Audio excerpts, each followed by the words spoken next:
Hola, esto es Crisis en el Aire. Bienvenidos al episodio 199 de nuestra sexta temporada. Hoy conducen Natalia Gelos, Juan Pablo Hudson y Facundo Iglesia. Todos los sábados a la mañana te invitamos a tirar del hilo de la coyuntura. Seleccionamos 3 temas relevantes, los laburamos y te compartimos un análisis crítico. Hoy, Milei en el fondo, Santa Fe se fragmenta y ya ni estudiar en la cárcel se puede. Decime que se siente que el cepo llegó a su final.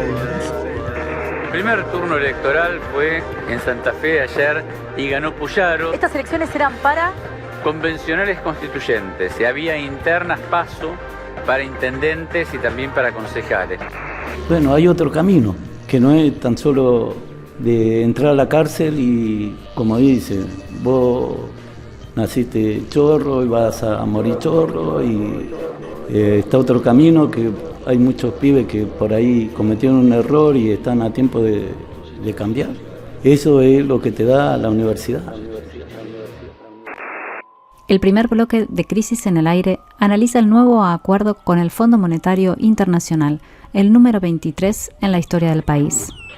El viernes pasado, 11 de abril, tras casi un mes de rumores turbulentos en los mercados, el ministro de Economía, Luis Caputo, anunció que el directorio del Fondo Monetario Internacional estaba autorizando un nuevo acuerdo con la Argentina, esta vez por $20.000 millones. Este gerundio no es antojadizo, estaban autorizando, porque el consejo directivo del organismo todavía estaba reunido mientras Caputo, que no tenía un segundo de más porque las papas estaban quemando, daba la conferencia. El fin de semana se conocieron los términos del acuerdo, sus pros y sus contras, y durante esta semana corta que pasó, tanto el presidente como el gabinete económico estuvieron de festejo loco, de festejo total. ¿Por qué? Porque la cosa no se descalabró y pudieron presentar el nuevo paquete de endeudamiento, el número 23 en la historia argentina, como un triunfo. En este primer bloque de Crisis en el Aire vamos a analizar lo esencial de esta nueva recaída en el fondo. Vamos a ver en qué consiste, cuál es la perspectiva del mercado financiero, cómo impacta en la llamada economía real y qué podemos esperar, y nos vamos a hacer esta pregunta. ¿Es sustentable el nuevo esquema o la torta de guita que nos prestaron es apenas otro conejo de la galera con fecha de vencimiento? El primer punto, y quizás el principal, es el siguiente. El rescate del fondo a la administración libertaria no fue gratuito, sino que trajo, como suele suceder, la obligación de devaluar. Hagamos un breve repaso de cómo llegamos hasta aquí. Después de la mega devaluación de diciembre de 2023, el gobierno se propuso fijar el tipo de cambio, ponerle un ancla, tal como se dice en la jerga. Primero devaluaba a razón de un 2% mensual, y en enero de este año redobló la apuesta y empezó a devaluar a la mitad, es decir, el 1% por mes.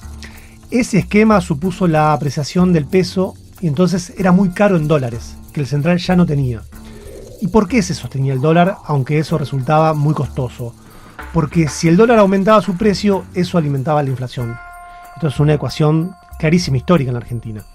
Y el principal objetivo del gobierno, su principal baluarte, era mantener la inflación a raya. Lo que exigía el FMI ahora es que se eliminara y se reemplazara por un esquema de bandas cambiarias. Eso fue lo que Caputo anunció el viernes y comenzó a funcionar este lunes. El dólar ahora flota, nos vamos a acostumbrar a esta terminología, entre 1.000 y 1.400 pesos. Cuando esté a menos de 1.000 pesos y más de 1.400, el central va a intervenir para bajarlo o bien para subirlo según el caso. Segundo, se elimina el llamado dólar blend, un esquema que permitía a los exportadores liquidar el 20% de sus ventas al exterior en el mercado financiero. Con esto el gobierno lo que hacía era darle a los exportadores un tipo de cambio más beneficioso para subir la oferta de dólares en el mercado financiero y así mantener la brecha entre el dólar oficial y los paralelos. Ahora esos exportadores tendrán que cambiar todo al dólar oficial. Tercero, se eliminaron las restricciones a la compra de dólares para personas humanas, el famoso cepo. Ahora podemos, a través del home banking, comprar todos los verdes que queramos y podamos. Pero las restricciones para empresas no están del todo eliminadas. El Banco Central permitirá la distribución de dividendos de los beneficios generados a partir de 2025. no retroactivo, sería a 2024. Aunque las ganancias retenidas de años anteriores seguirán restringidas. La gran pregunta para el lunes era qué iba a pasar con el dólar. La gran pregunta el fin de semana fue esa. Cuando abrieran los bancos, ¿la gente iba a ir a comprar en masa dólares? ¿Y cuál sería el precio en esta variable que se disponía? En estos días el gobierno parece haber salido airoso, con la pelota dominada.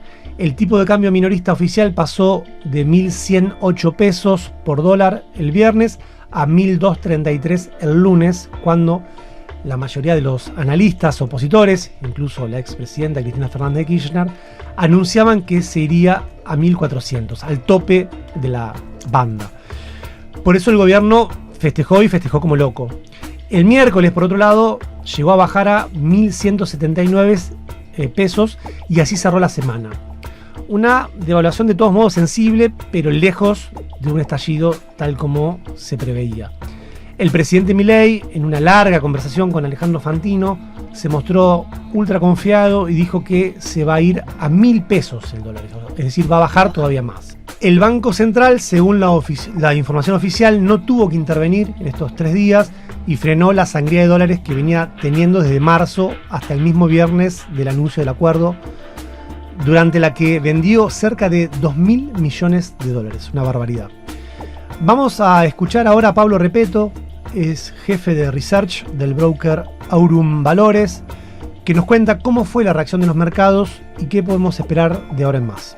El acuerdo con el Fondo Monetario fue mucho mejor de lo que se esperaba.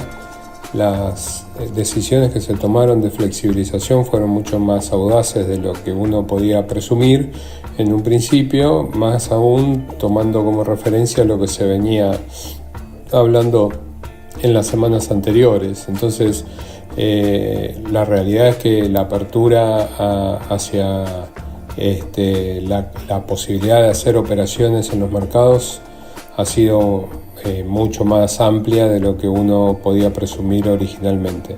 Dentro de ese contexto, el mercado reaccionó primero con ciertas dudas. En un primer momento hubo bastante reacción positiva, después se acomodó un poco más arriba tanto el dólar spot como el dólar MEP después de un inicio a la baja muy fuerte en la semana. Y posteriormente, empezó a haber una especie de euforia con un retorno al carry trade y aprovechar tasas de interés en pesos porque el dólar está relativamente bajo y demás. Hay inversores que han estado asumiendo un riesgo mayor, apostando al éxito del gobierno de mantener el tipo de cambio bajo o también asumiendo que el gobierno va a lograr empujar el dólar a la banda de abajo. Eso es desde el punto de vista de los mercados y de los inversores. La realidad es que también el acuerdo con el fondo obliga a una acumulación de reservas que en este caso habrá que ver si se logran. Así que habrá que ver a partir de ahora si la acumulación de reservas es lo suficientemente sólida y se logran las metas que están comprometidas también con el Fondo Monetario. Además, más allá de todo esto, la verdad es que si existe esta obsesión de mantener un tipo de cambio bajo, al final puede terminar siendo muy contraproducente. Porque en definitiva, si todo se resume a rearmar un carry trade actualmente, vamos a terminar en agosto o septiembre estando en una peor situación que hoy. Bueno, muy interesante esto que decía Pablo, sobre todo esto último que hablaba sobre el carry trade y el tipo de cambio bajo, que es lo que quiere mantener el gobierno, parece, según las declaraciones de Javier Milei. ¿Por qué? Porque el carry trade, esta famosa bicicleta financiera que consiste en usar dólares para comprar instrumentos financieros en pesos y luego cuando se vencen se levanta la ganancia que da la tasa en pesos y con eso se vuelve a comprar dólares, ¿no? El problema es hasta cuándo aguanta este esquema, ¿no?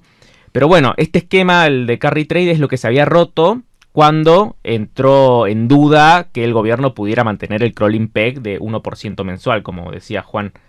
Y quizá algo que alimenta las especulaciones es que el martes el Central autorizó a inversores extranjeros a entrar en el mercado de cambios oficial. Es decir, lo que vuelve es el carry trade internacional. ¿Qué sería eso? Son inversores extranjeros haciendo esto que te acabo de contar. La bicicleta y poner los dólares, hacer tasa en pesos y luego cuando vencen volver a comprar dólares. El miércoles la JP Morgan, esta entidad financiera, publicó un informe que decía, cito textual, el nuevo régimen cambiario supone un cambio radical para los mercados locales y justifica una postura más bullish. Recomendaron subirse al tren del carry trade o a la bicicleta financiera, pero de corto plazo. Decían, favorecemos las operaciones de carry trade de divisas a corto plazo frente a las posiciones de mayor duración. Eso es textual en el documento del JP Morgan. Y aconsejaban comprarle caps que vencen en agosto, o sea, hacer carry trade con eso. El Central, ni lento ni perezoso, puso un mínimo de 6 meses para los inversores extranjeros. Pero ¿cuál es la fecha que asoma ahí o el mes que asoma ahí? Es claramente octubre, digamos, porque si hacíamos caso a las recomendaciones del JP Morgan, bueno, si los inversores internacionales hacían caso a las recomendaciones del JP Morgan, esos dólares los iban a retirar en agosto antes de las elecciones, lo que podría suponer un peligro. En cambio, el gobierno lo pateó para... Estamos en el mes 4 más 6, octubre. O sea, es como después de las elecciones, si entran ahora. Pero bueno, más allá de esto que comentábamos en los mercados financieros, vayamos a ver qué estuvo pasando en la economía real. Porque antes de la devaluación la inflación ya había venido salada. 3,7% mensual, el valor más alto desde agosto del 24. Y este nuevo salto del tipo de cambio podría alimentar una mayor suba de precios. En una nota que escribimos en el Buenos Aires Herald con Estefanía Pozo, estuvimos hablando con distintas empresas, autopartistas, supermercados, empresas lácteas, de alimentos. ¿Y qué vimos? Bueno, pasó algo muy interesante, que es que 2 representantes de supermercados confirmaron que el lunes algunos proveedores enviaron listas de precios con aumentos. Los 4 fabricantes de aceite de cocina del país aumentaron los precios de sus productos un 9%, mientras que los fideos registraron una subida del 12%, eso es de un día para el otro. La Asociación de Supermercados Unidos emitió un comunicado diciendo que no iban a aceptar precios de sus proveedores con aumentos desmedidos o especulativos. El mismo Toto Caputo en Twitter, en X, festejaba esto, que decía que eran los supermercados cuidando a sus clientes. Pero, más allá de eso, ¿por qué se daba esta resistencia a la suba? Cuando uno hablaba con los representantes de distintas empresas, de todo este tipo de empresas que les conté, acordaban en algo, que era que los precios no tienen margen para subir porque el consumo ya está en rojo, ya sufrió un duro golpe incluso antes de la devaluación. Entonces, por esto supermercados y proveedores siguen hablando a ver de cuánto van a subir o cuánto no, mientras esperan que se estabilice el tipo de cambio. En medio de todo esto, hablamos con Julia Estrada, diputada del Frente de Todos y también directora del Centro de Economía Política Argentina, el CEPA, que hizo un informe sobre la sustentabilidad del nuevo acuerdo. Y esto nos dijo. Que el gobierno de Javier Milei haya acudido al Fondo Monetario Internacional, ni siquiera habiendo transcurrido la mitad de su mandato, revela que quienes venimos señalando la insostenibilidad de su esquema cambiario y macroeconómico general, teníamos razón. Esto implica que la financiación en dólares que el gobierno de Milei fue gestionando para inyectar estos recursos de moneda extranjera en la economía se agotó. Primero fue el control cambiario fuerte con suba del dólar y compra de divisas hasta junio del 2024. Luego vino el blanqueo. Ese blanqueo se pudo traducir con préstamos hacia empresas privadas que en realidad tomaron obligaciones negociables. El repo del Banco Central en el mes de enero por $1.000 millones y luego fueron corriendo al Fondo Monetario Internacional para poder financiar en este año electoral la campaña, es decir, la financiación de un dólar que a todas luces, según la estrategia del gobierno, va a seguir teniendo una lógica de atraso cambiario en la medida en que no quieren que el dólar sea una variable que impacte en los precios. Es una flotación en el esquema cambiario que han definido bastante sucia en la medida en que entre 1.000 pesos y 1.400 pesos hay una habilitación para que el Banco Central intervenga. Esto ya ocurrió desde que arrancó esta semana, el 14 de abril, la nueva dinámica, con el Banco Central ofreciendo puntas vendedoras a precios muy por debajo de la banda superior, en torno a 1.200 pesos, y generando de esa manera una expectativa en torno al precio. Esto es un dilema que va a atravesar el gobierno a lo largo del año, es decir, el atraso del tipo de cambio, más allá del movimiento que hubo esta semana, pero la continuidad de esta dinámica le va a sostener el déficit en cuenta corriente, y este déficit en cuenta corriente va a ser financiado por la financiación, valga la redundancia, de la cuenta capital y financiera, o de otra forma, la suba del dólar hacia la franja superior de la banda puede significar una mejora relativa en el déficit de la cuenta corriente, pero a todas luces se le va a traducir en precios. Nuevamente el gobierno tendrá que tomar una decisión. Yendo a lo que significa el préstamo en términos de dependencia financiera para la Argentina, lo primero que hay que aclarar es que esta no es una simple refinanciación de la herencia que el gobierno de Milei recibió. Eso es falso. El gobierno de Milei, por caso, este año tiene 1.900 millones de dólares de vencimientos solamente en materia de intereses con el Fondo Monetario Internacional, y el acuerdo es por 20.000 millones de dólares con el FMI, lo cual significa que hay dólares frescos, nuevo endeudamiento en moneda extranjera que aumenta la exposición del sector público a la deuda externa en moneda extranjera. La Argentina enfrenta condicionamientos a futuro en su capacidad de repago de esta deuda, tal cual lo dice el propio Fondo Monetario Internacional en su reporte publicado el viernes pasado, en donde dice que es alto, pone este adjetivo, es alto el riesgo en términos de sostenibilidad del endeudamiento. Escuchábamos a Julia Estrada del Centro de Economía Política Argentina. Veamos dos cuestiones con respecto a esto que ella mencionaba. Una, con respecto justamente al atraso cambiario. Un productor de autopartes mediano nos decía que con la eliminación del blend y la baja del dólar del miércoles recibe un tipo de cambio inferior para exportar al que venía recibiendo, y que los proveedores de embalajes, de zinc y herramientas ya subieron sus precios entre un 8 y un 12%, es decir, que perdió competitividad en este escenario. Y la otra cuestión tiene que ver con la financiación de este nuevo esquema, porque aquí podría entrar a jugar Estados Unidos. El lunes, el primer día sin cepo, llegó a Buenos Aires Scott Bessent, que es el secretario del Tesoro de Trump, y no llegó solo, además de miembros del gobierno estadounidense y de CEPAC, la Conferencia Política de Acción Conservadora.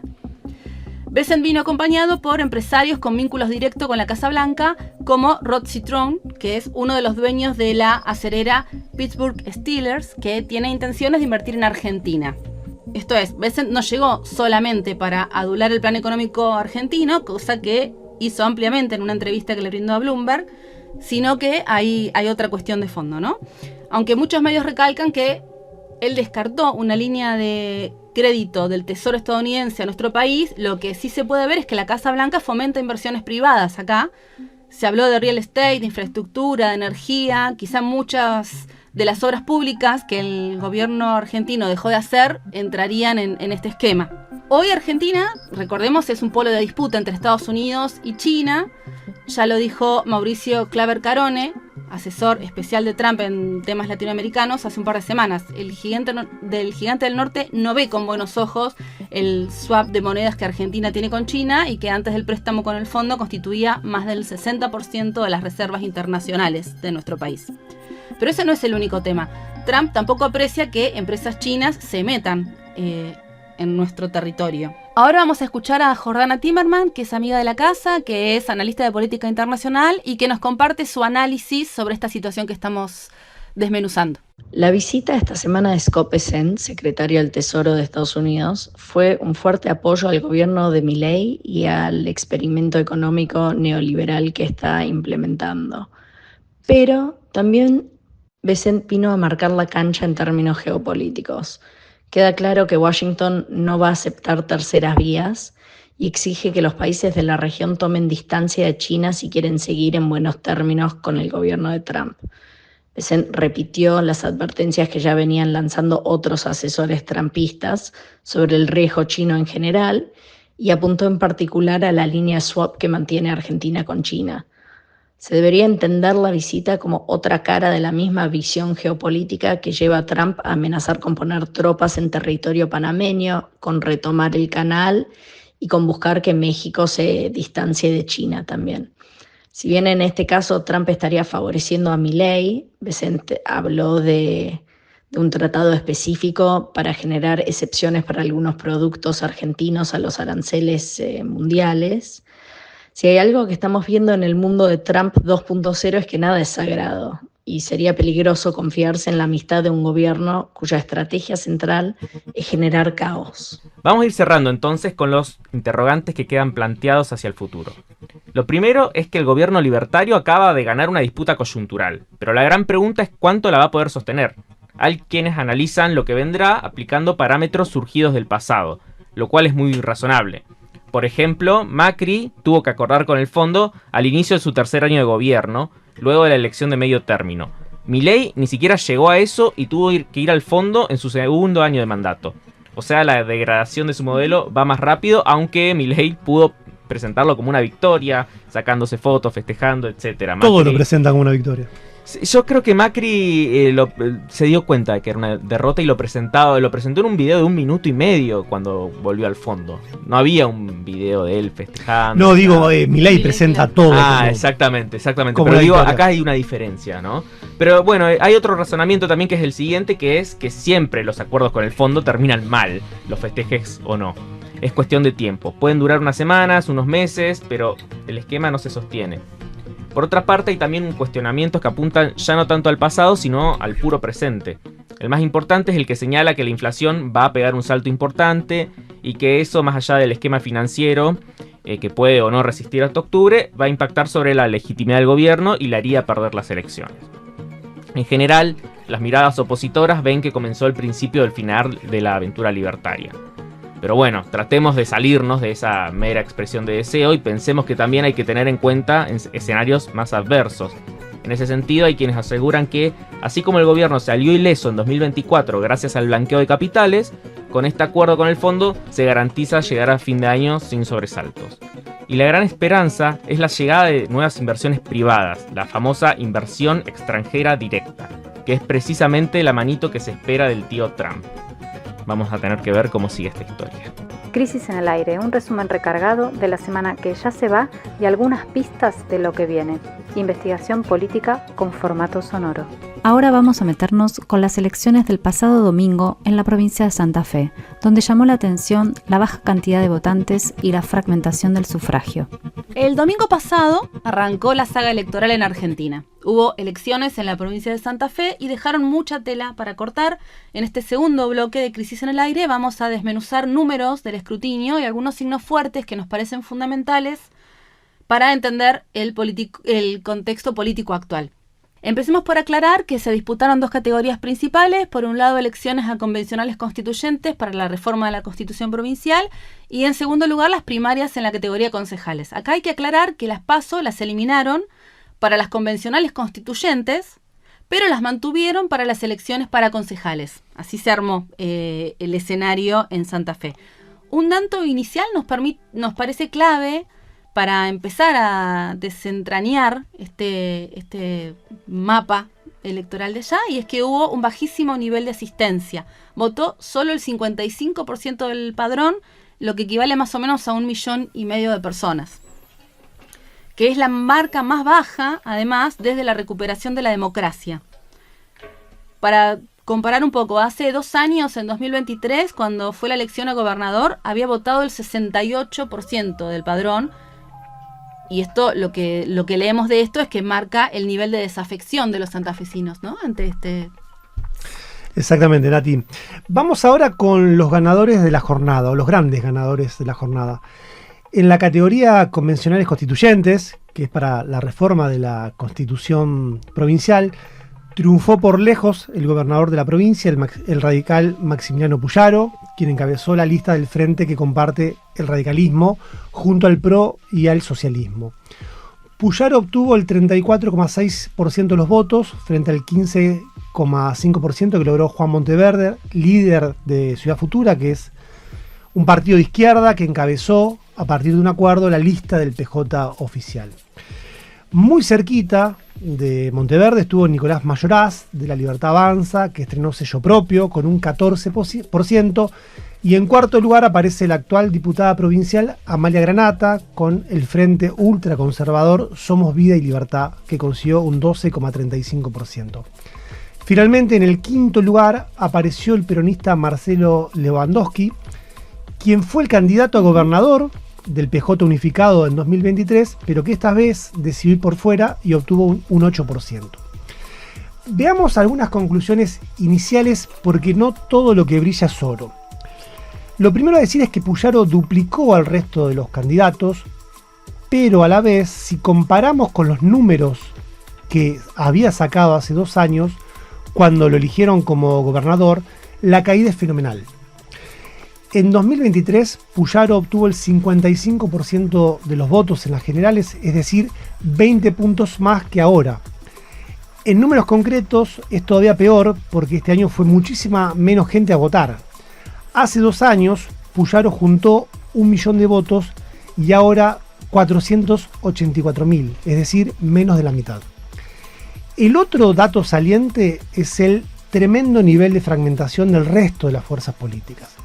Hubo 3 listas, recién no las nombrábamos, amuchadas en torno a los 15 puntos, con una caída muy fuerte del PJ, solo atenuada si le sumamos los votos que obtuvo en solitario la lista de Lewandowski. El PJ unificado obtuvo en 2023, cuando se eligió a gobernador, 544.000 votos, y ahora, en estas elecciones para convencionales constituyentes, el PJ oficial sacó 212.000 votos, con Juan Monteverde al frente, y Lewandowski 118.000. Pero hay otro dato muy importante para el PJ. Fundamentalmente para los amigos de Ciudad Futura, que, como decíamos, encabezaron la lista del peronismo. Cuando vemos los números de Rosario en la categoría constituyentes, ahí la paridad entre Monteverde y el gobernador Puyaro fue muy marcada.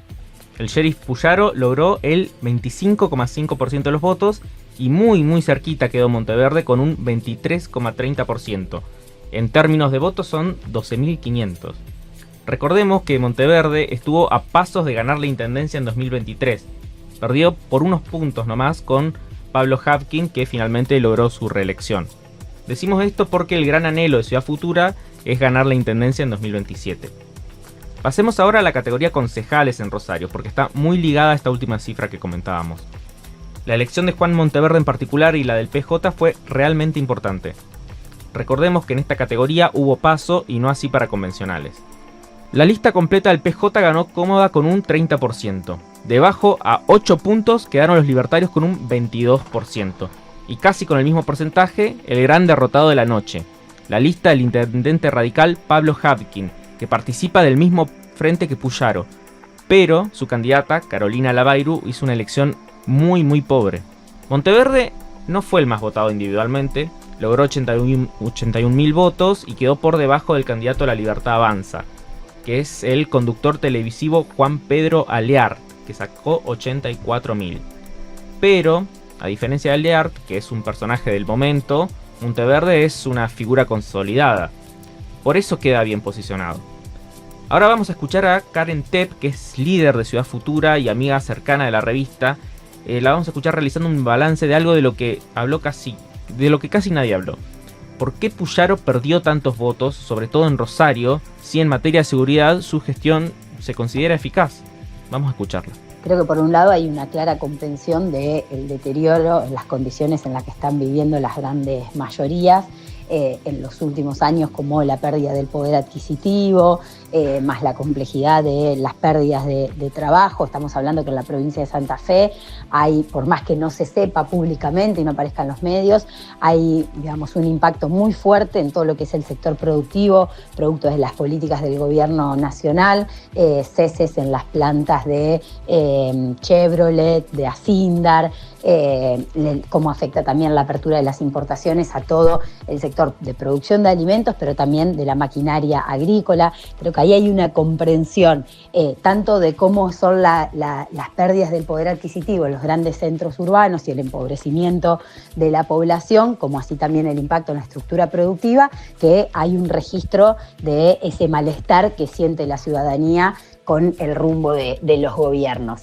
Y en particular, creo que Puyaro empezó a ser consciente de cómo lo iba a afectar electoralmente las medidas que había tomado en sintonía con el gobierno nacional en esa búsqueda del equilibrio fiscal a cualquier precio, con lo que fue la reforma previsional que llevó adelante, con un ataque directo a todos los trabajadores públicos en general, de todas las esferas, y en particular con los docentes y las maestras, a los cuales no solamente les llevó adelante una reforma previsional regresiva, sino que además los estaba persiguiendo por luchar con medidas concretas que hacen a la pérdida de su poder adquisitivo. Creo que en eso registró que ha sido para el 2023 un sector que lo había acompañado de manera contundente y que en estas elecciones, ya incluso con una militancia más subterránea, de redes, espontánea, de todos los trabajadores del Estado en sus diferentes niveles, se venía percibiendo que iba a haber un voto anti-Puyaro. Yo creo que Puyaro, consciente de algunas de esas cosas, como te decía, puso la eliminación de las PASO, manejó el calendario electoral de manera que no haya debate, no hizo publicidad electoral, digamos, eso se ve en el bajo nivel de participación que hubo en todos los pueblos y ciudades, incluso la falta de elecciones primarias en muchos pueblos y ciudades también, digamos, contrajo la participación de las elecciones de convencionales, y ante eso lo que creo que no percibía era que pudiese surgir un emergente, como pasó con la lista de Más para Santa Fe que encabezó Juan Monteverde, que en una ciudad como Rosario él no predijo o no previó un escenario de tanta disputa tan cercana, teniendo una diferencia de solo un 3%. Bueno, la escuchamos a Karen Tepp hacer el análisis, y vale mencionar algo que ella nos compartía, y era que la decisión de no hacer las PASO en la categoría a convencionales constituyentes tiene que ver con el temor que tenía Puyaro, y esto estaba muy silenciado en la ciudad de Rosario, en la provincia de Santa Fe, por la baja de los votos que él preveía. Uh-huh. Se suman informaciones cada vez más extendidas sobre el financiamiento que habría proporcionado el gobernador de la provincia a otras fuerzas menores, para consolidar esta fragmentación que finalmente se dio del voto. Y en ese punto la estrategia fue eficaz. Bueno, para ir cerrando, vamos a compartir 4 conclusiones sobre estas elecciones. La primera es una pregunta que vamos a terminar de responder cuando empiecen a surgir las elecciones en otras localidades, en otras provincias. La pregunta es si la baja tan sustantiva de la cantidad de votantes revela o le pone números a una crisis de representación que hace años se está manifestando, pero que parece que ahora se está consolidando. Si bien en 2023 fueron elecciones a cargos ejecutivos en Santa Fe, que son las más importantes, la baja de este año fue del 13%. Es una cifra muy importante. La otra conclusión retoma el planteo de Karen Tepp. El bajo caudal de votos que obtuvo Puyaro en Rosario nos llama mucho la atención. ¿Y por qué nos llama la atención? Porque el gobernador, si algo logró en una alianza con Patricia Bullrich, es disminuir fuertemente el principal flagelo que estaba padeciendo la ciudad de Rosario, que eran los homicidios. Recordemos que logró disminuirlos el 65% en 2024 y una cifra similar en lo que va de 2025. Entonces, ¿por qué bajó tanto el caudal de votos en la ciudad de Rosario? Obtuvo el 25% en la ciudad, cuando la provincia logró el 35%. Un posible análisis es que dividió votos con La Libertad Avanza, que el votante de Puyaro es similar, y del Frente que integra es similar al votante de La Libertad Avanza, pero también está, y esto hay que destacarlo, el respaldo de la ciudad que consigue nuevamente Juan Monteverde, que, como decíamos, no es una figura del momento, sino que ya es una figura realmente consolidada, al igual que su fuerza política.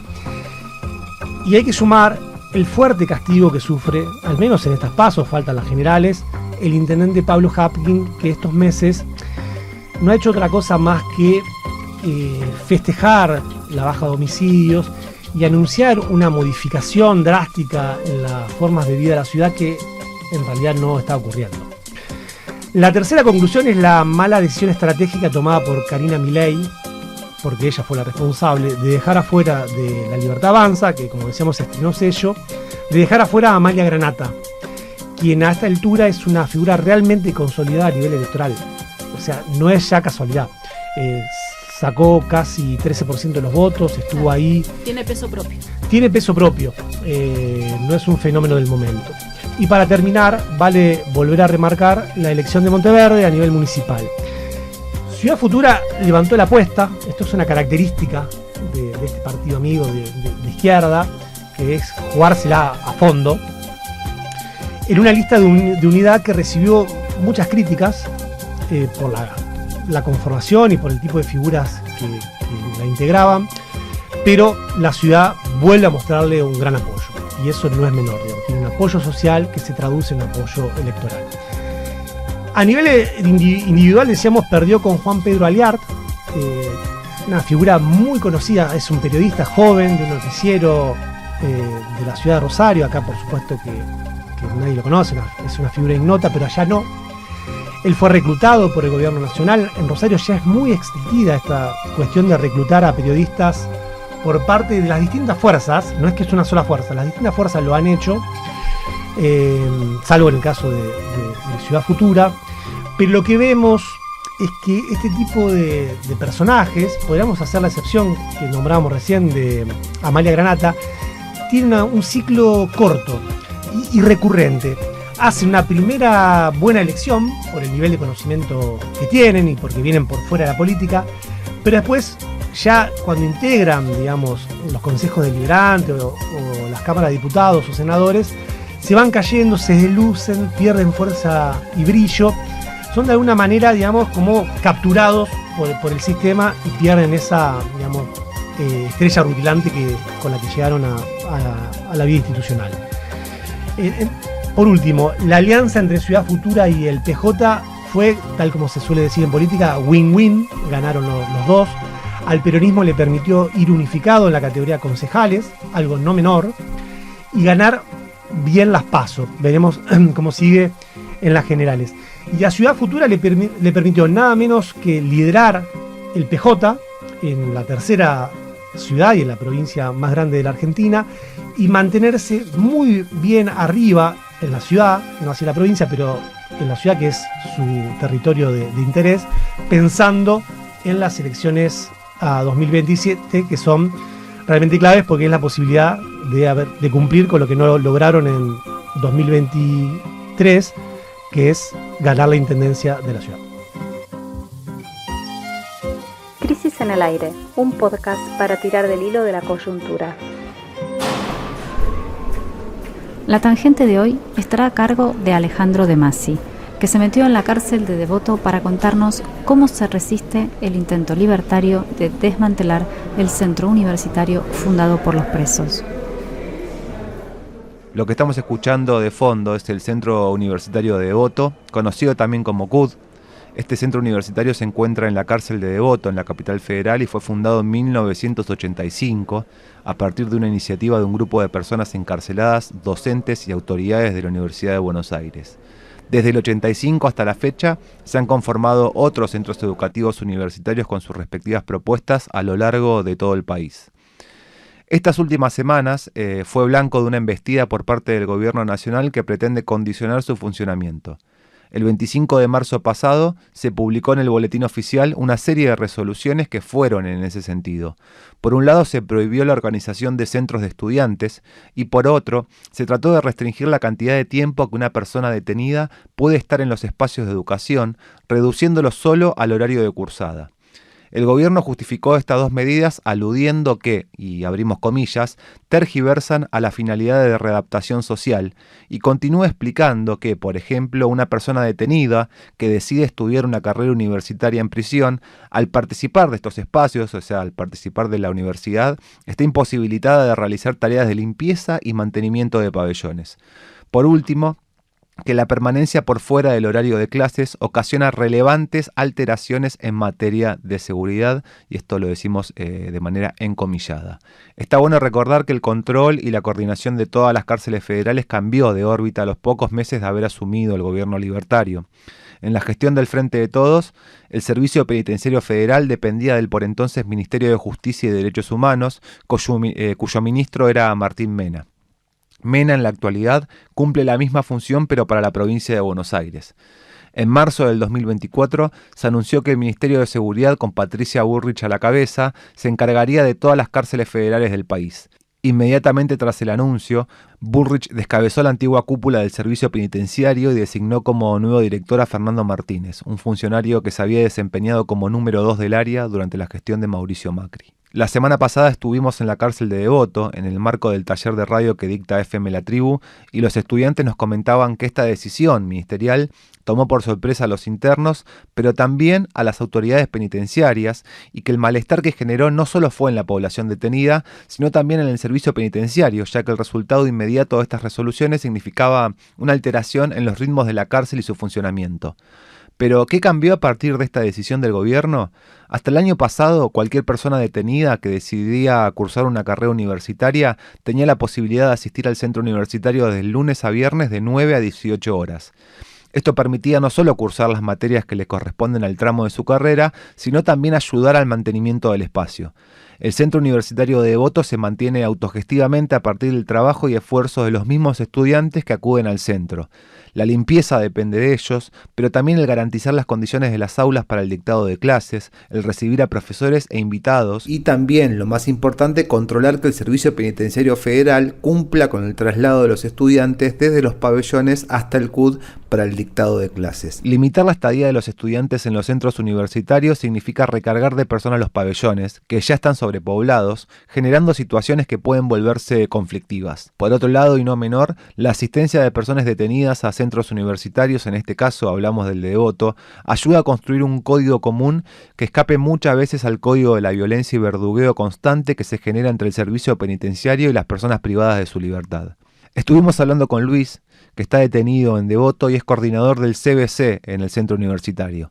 Le preguntamos qué estrategias llevaron adelante para la defensa del espacio y cómo repercutió en la vida cotidiana de los presos. Nos dijo lo siguiente. Fuimos más por el lado legal. Lo que hicimos para que esto se escuche, hicimos una batucada que quisieron poner que era motín, no era motín, era para que no escuche la gente de afuera porque quedábamos como los peores de la cárcel, que uno viniendo a estudiar es el peor y que para la ministra es mejor estar en un pabellón y limpiando el pabellón o arreglando. Si quieren que arreglemos, nosotros limpiamos y arreglamos porque tenemos... Cuando llegamos, hacemos página, se rompe algo, lo arreglamos nosotros. Si tenemos que comprar algo, lo compramos nosotros porque no hay insumo, no hay presupuesto. El servicio hace años que no nos da nada. Yo pienso que todo el penal se unió porque llegamos a lograr a inscribir alumnos de todos los pabellones. Todos los pabellones tienen curso o son del CBC, y algunos que vienen, que tenían estudio, se reincorporaron de nuevo a la universidad. Y bueno, fue de repente no saber qué hacemos, y bueno, vamos a hacer una batucada para que nos escuchen. No sabemos si todos se van a unir, pero nos dimos cuenta que estaban todos. No venimos a joder la vida, nada, sino que hacer una persona mejor, si nos equivocamos. Por acá es un camino que vamos a aprender y que aprendimos, lo que ya estamos a caminarlo y bueno, es algo frustrante de lo que te vengan a cortar así de repente. Me llevó a lo que era pibe cuando quise estudiar y no pude, y ahora que llegué a un logro y digo, terminé el CBC, empiezo la carrera y no importa que ya me falta un año y pico para irme, no me dan beneficios, no me dan condicional, no me dan nada, pero sigo y de repente decís, ¿ahora qué hago? Ver discusión, escuchar ruido, estar todo el día constantemente, que la requisa, que cosas que acá no se ven, que acá uno siente que es un colegio, que hay profesores, que vienen gente de la calle, que hay diversas actividades que nos sirven. Yo muchas veces me quedé solo y me caían lágrimas como diciendo, la puta madre, ¿qué pasó? No sé, quieren que volvamos a hacerlo de antes. Para mí era una satisfacción. Encontré muchos pibes que conozco de chiquito y lo hice universitario y se fueron en libertad, aunque no llegaron a cumplir el CBC, nada, pero se fueron con otra mentalidad. Y bueno, y que estuvieron en un lugar que se encuentra dentro de la cárcel y que nadie lo ve y no quieren que lo vean, lo quieren tener escondido. El ataque del gobierno nacional a los centros universitarios en contexto de encierro comenzó unos meses antes. Según cuentan los estudiantes, en diciembre del año pasado, sin ningún tipo de consulta ni aviso, el Servicio Penitenciario Federal entró con amoladoras al pabellón 2 Quinto, conocido como pabellón universitario, y desarmó la biblioteca que habían construido los detenidos, donde tenían material de estudio para las horas que no estaban en la universidad.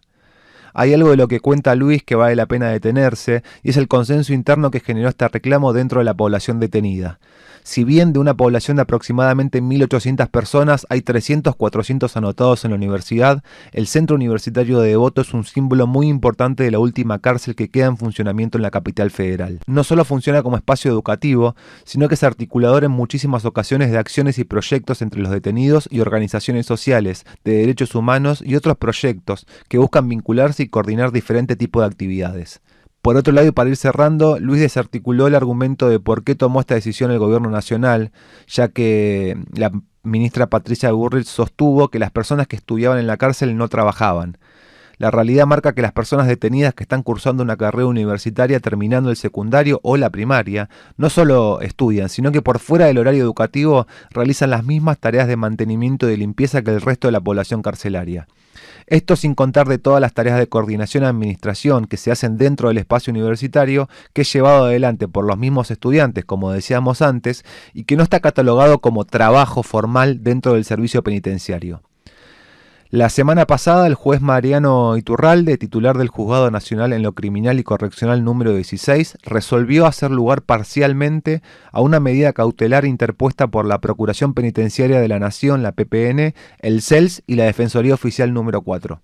Lo que hizo el juez fue suspender la cláusula que restringía el acceso de los presos a los centros universitarios instalados en distintas cárceles del Servicio Penitenciario Federal exclusivamente al horario de clases. El juez ordenó que se habilite la permanencia de los estudiantes privados de libertad en los centros universitarios carcelarios durante el tiempo que resulte necesario para el estudio autónomo y demás actividades extracurriculares propias de su formación académica. Y en esa línea, le indicó al Servicio Penitenciario Federal y a las autoridades académicas del programa UBA 22 elaborar en el plazo de 5 días hábiles un plan de contingencia que regule las condiciones y tiempos de permanencia en esos espacios, y abrimos comillas, a efectos de desarrollar las aludidas actividades autónomas y complementarias al dictado de clases. Al día de hoy, el funcionamiento del Centro Universitario de Devoto es una incógnita que se responde día a día. Durante la semana pasada hubo días que el servicio penitenciario no trasladó a ningún estudiante y otros que trasladaron a algunos pocos. Fue difícil encontrar una clase con la totalidad de los alumnos inscriptos, algo que los coordinadores internos de la facultad están exigiendo desde que comenzó este ciclo lectivo. En un año de elecciones donde muy probablemente el tema no sea prioridad para la discusión pública, el poder resistir este ataque a los centros universitarios en cárceles va a estar una vez más en la estrategia y organización que tengan las personas detenidas, articulando con diferentes organizaciones para que estos espacios sigan funcionando, y qué maneras eficaces encontramos desde afuera para visibilizar lo que va ocurriendo en estos espacios. Esto fue Crisis en el Aire, un podcast de la revista Crisis, conducido por Natalia Gelos, Juan Pablo Hudson y Facundo Iglesia. Mario Santucho trabajó en la producción periodística. La ilustración es de Brenda Greco y yo soy Flor Badaraco. Grabamos en los estudios de FM La Tribu bajo la atenta mirada de Ale Demasi, quien se encarga de la edición. Podés colaborar con este proyecto en revistacrisis.com.ar. Chau, hasta el próximo sábado.